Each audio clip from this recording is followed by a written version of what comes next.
Sebelum lanjut nonton video ini, jika kalian suka dengan channel Pegawai Jalanan, silahkan kalian support kami dengan cara subscribe dan klik tanda loncengnya. Silahkan gunakan headset Anda untuk mendapatkan kualitas suara yang jernih. Selamat menonton.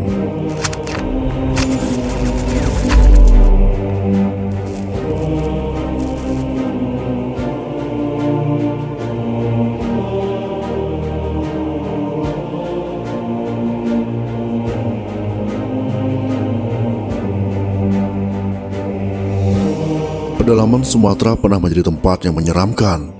Bagaimana tidak? Karena dari catatan sejarah, Sumatera memiliki suku kanibal, yaitu pemakan manusia. Kita sebagai manusia yang telah modern mungkin ada yang tidak percaya bahwa ada manusia yang memakan daging sesamanya. Namun kejadian ini benar-benar pernah terjadi, bahkan menjadi catatan penting penjelajah yang berhasil menemukan keberadaan mereka.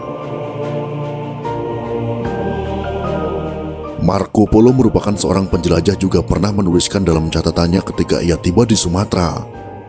Ia tiba di Sumatera pada tahun 1292 dan sempat menyusuri pesisiran Sumatera. Dalam catatannya ia menyebutkan Jawa kecil. Di tengah perjalanannya ia sempat menyaksikan adanya masyarakat yang memakan daging manusia.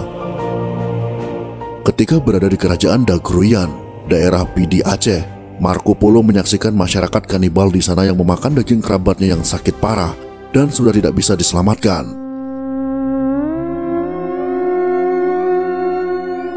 Ketika salah satu kerabat mereka jatuh sakit, mereka akan memanggil penyihir untuk datang dan mencari tahu apakah si sakit bisa sembuh atau tidak.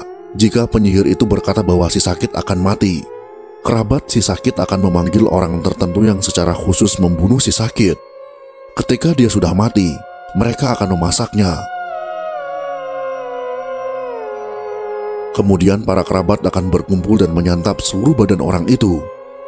Saya yakinkan Anda bahwa mereka bahkan menyantap semua sumsum dalam tulang-tulang orang itu. Tulis Marco Polo dalam Para Kanibal dan Raja-Raja, Sumatera Utara pada tahun 1920-an. Dimuat dalam Sumatera Tempo Dulu karya Anthony Reid. Kanibalisme juga berlaku untuk seorang yang dituduh mata-mata dan tawanan perang. Mereka dapat menangkap orang asing yang bukan berasal dari daerahnya. Mereka akan menahan orang itu. Jika orang itu tidak sanggup menebus dirinya sendiri, mereka akan membunuhnya dan memakannya langsung di tempat. Tulis Marco Polo. Meski tak dapat melihat secara langsung, dia mendengar cerita itu dari pesisiran, di mana mereka menyebutkan ada seorang pria yang dicekik dan kemudian dimasak. Marco Polo bercerita secara detail bagaimana cara orang itu dimakan.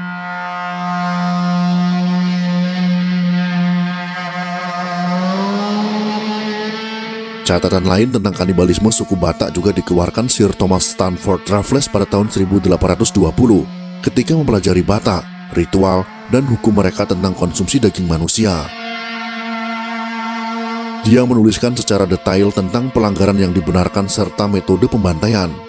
Raffles mengatakan sudah biasa bagi orang-orang Batak memakan orang tua mereka ketika terlalu tua untuk bekerja. Kanibalisme juga diberlakukan bagi penjahat yang melakukan kejahatan tertentu. Tubuh mereka dimakan mentah atau dipanggang menggunakan kapur, garam, dan sedikit nasi. Tulisan ini kami sadur dari tobatabo.com.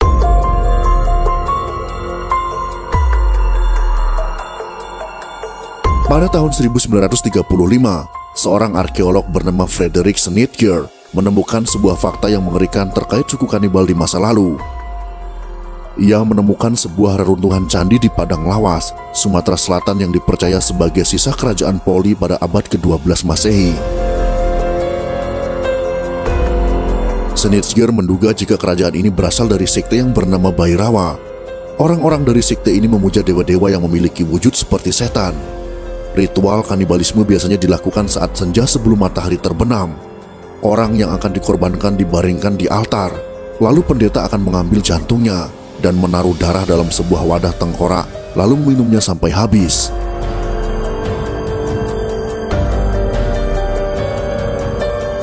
Dikisahkan pula ada dua orang misionaris yang berusaha mengkristenisasi suku Batak pada tahun 1834. Kedua orang itu adalah Samuel Manson dan Henry Lyman. Peristiwa itu terjadi pada tanggal 28 Juni tahun 1934 di Sisangka, Lobu Pinang, sekitar 20 km sebelah barat kota Tarutung, Sumatera Utara. Jauh sebelumnya, Raja Panggalamei Luban Tobing memerintahkan pasukannya membunuh setiap Sibontar Mata atau orang barat yang memasuki daerah ini. Atas perintah itu tidak ada ampun bagi Mansen dan Limen. Mayatnya dipertontonkan di pasar, kemudian dicincang, dan sebagian lagi direbus. Setelah itu dimakan beramai-ramai dan tulang belulangnya dibuang di tempat sampah. Tulisan ini kami sadur dari lokadata.id. Seorang peneliti bernama Oscar von Kessel melakukan penelitian tentang masyarakat Batak pada tahun 1844. Ia adalah orang Eropa pertama yang pernah mengamati ritual kanibalisme di Silindung. Menurutnya, masyarakat Batak menganggap kanibalisme sebagai perbuatan hukum bagi pelanggaran seperti pencurian, perzinahan, mata-mata, atau pengkhianatan. Garam, merica merah, dan lemon harus disediakan oleh keluarga korban sebagai tanda menerima keputusan hukuman itu dan tidak lagi memikirkan balas dendam.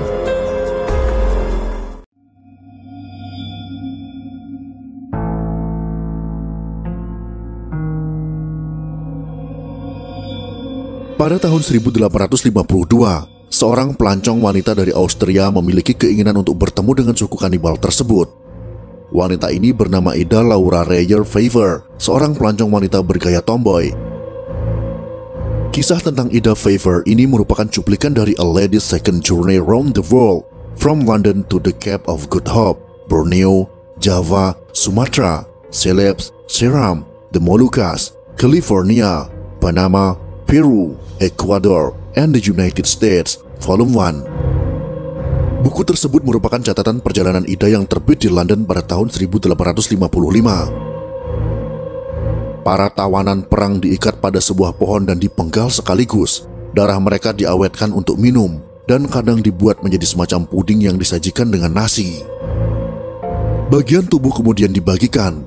Telinga, hidung, dan telapak kaki adalah bagian milik raja, yang juga memiliki klaim atas bagian lain.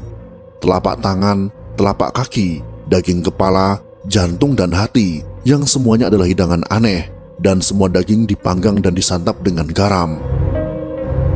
Ida tidak menyaksikan kengerian itu dengan mata kepalanya. Dia mendapat informasi tersebut dari beberapa pejabat pribumi setingkat bupati di Muara Sipongi, tulis Ida Laura Reyer Favor dalam catatan perjalanannya di Sumatera.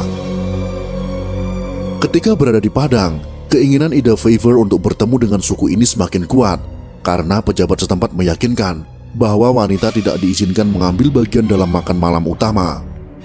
Walaupun banyak pula warga setempat yang mencegah perjalanan Ida untuk menemui suku kanibal liar Batak. Karena sebelumnya dua orang misionaris asal Amerika, yaitu Henry Lyman dan Samuel Manson, telah dibunuh dan disantap pada tahun 1835. Namun perjalanan tetap Ida lakukan dengan membawa seorang pemandu dengan cara menunggang kuda ke pedalaman Sumatera. Pada pertengahan Agustus tahun 1852, keduanya menuruni bukit di Silindong, dekat Danau Toba. Namun sebelum menuju lembah, pemandunya menyarankan supaya Ida untuk tak menjauh darinya. Mereka menyaksikan prosesi yang dilakukan 6 lelaki bersenjata tombak. Ketika kedua orang itu mendekat, mereka justru disambut dengan tombak dan parang. Setelah si pemandu menjelaskan, Ida boleh melewati kawasan itu. Di suatu tempat kejadian bahkan lebih serius. Demikian Ida berkisah, lebih dari 80 lelaki berdiri di jalanan setapak dan menghalangi perjalanan kami. Kemudian dia melanjutkan, sebelum saya menyadarinya, sekawanan lelaki itu melingkari saya seraya menodongkan tombak mereka dengan tatapan ngeri dan liar. Ida melukiskan sosok lelaki Batak yang mengepungnya. Mereka berbadan tegap dan kuat, tingginya hampir 2 meter, penampilannya beringas dan militan. Mulut lebar mereka dengan giligi yang menonjol, tampaknya lebih mirip dengan binatang buas ketimbang manusia manapun. Suasana kian mencekam. Para lelaki itu merubungi Ida sembari bersorak-sorai. Saya tidak mengerti apa yang terjadi selanjutnya, ungkap Ida. Saya merasa sudah pasti bahwa ini adalah akhir hidup saya. Ida gelisah, demikian dalam catatannya, lantaran suasana kian menakutkan. Namun tampaknya dia tidak kehilangan kendali. Dalam situasi teror, perempuan itu duduk di sebongkah batu, lalu sekonyong-konyong mereka mendatanginya, sembari menunjukkan gerakan-gerakan yang mengancam. Ida bangkit dan mencoba berbicara kepada lelaki beringas di dekatnya, dengan bahasa separuh Melayu dan separuh Batak. "Mengapa Anda tidak berkata saja bahwa Anda akan membunuh dan memakan seorang perempuan tua seperti saya? Saya pastilah sangat sulit dimakan dan alot." Ida dengan gaya pantomimnya berusaha menjelaskan kepada mereka bahwa dirinya tidak takut apapun. Bahkan apabila mereka menginginkannya, dia rela dibawa oleh mereka asalkan mereka mengantarnya ke air tahu Danau Toba. Kemudian para lelaki beringas dan bertombak itu melepaskan tawa mereka. Barangkali kepercayaan diri yang Ida tunjukkan telah membuat suatu kesan bersahabat kepada mereka. Pada akhirnya, mereka menyambut Ida dengan uluran tangan, dan lelaki bertombak yang melingkari perlahan membuka jalan untuk dirinya. Ida bersuka cita lantaran terlepas dari bahaya di pedalaman Sumatera. Dia pun berhasil berjejak di tepian Danau Toba dengan selamat. Ketika peristiwa itu telah 2 tahun berlalu, Ida telah kembali ke kampung halamannya di Wina, Austria. Dia terkejut pada suatu pemberitaan dari Hindia Belanda. "Saya membaca surat kabar yang mewartakan bahwa 3 misionaris asal Perancis di pedalaman Tapanola, Batak telah terbunuh dan dimangsa oleh para kanibal di tengah perayaan dengan tarian dan musik." Catatan ini kami sadur dari nationalgeographic.grid.id. Itulah gambaran kisah yang singkat, rekam jejak suku kanibal, dan keberanian seorang wanita yang berani mendatangi daerah yang belum dia kenal dan penuh dengan catatan menyeramkan. Di mana dari catatan-catatan para penjelajah, arkeolog, dan peneliti mengindikasikan bahwa di Sumatera pernah memiliki suku kanibal. Suku yang sering disebutkan dalam catatan-catatan itu adalah suku Batak. Hal tersebut adalah wajar karena ketika itu masyarakat di pedalaman belum mengenal agama. Suku yang memakan manusia berangsur berkurang karena kebijakan pemerintah Belanda yang melarang kanibalisme. Selain itu juga karena proses kristenisasi yang dilakukan pemerintahan Belanda dalam upaya menjatuhkan kerajaan yang dipimpin oleh Sisingamangaraja XII. Walau mungkin suku ini masih ada dan memang masih ada, namun di zaman yang semakin modern ini sudah semakin sedikit manusia kanibal, bahkan mungkin sudah tidak ada lagi, kecuali Sumanto yang berasal dari Jawa yang pernah menjadi manusia kanibal. Jika saja mereka tidak memasukkan dalam buku-buku dan juga catatannya, mungkin kita masih tidak percaya bahwa keberadaan mereka memang pernah ada. Namun kita masih dapat melihat sisa-sisa peninggalan mereka seperti Batu Parsidangan, Desa Sialagan, Pulau Samosir, Sumatera Utara yang kini menjadi objek wisata. Semoga informasi ini bisa bermanfaat untuk kita semua. Jika kalian suka dengan video ini, silahkan berikan jempol ke atas. Dan jika kalian menganggap video ini bermanfaat, maka bagikanlah untuk teman-teman Anda yang lain. Terima kasih sudah menonton.